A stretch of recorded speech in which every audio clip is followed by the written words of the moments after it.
Hello guys, welcome back with me again in this channel.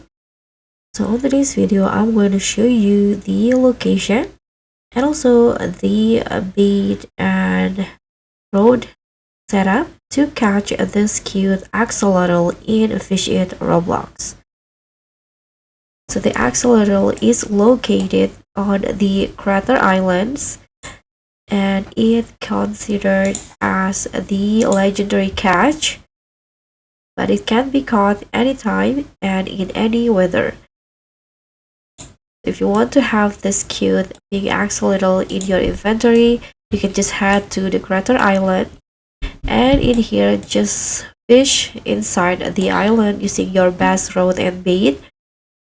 And in this case, I'm using the element rod with the singularity bait.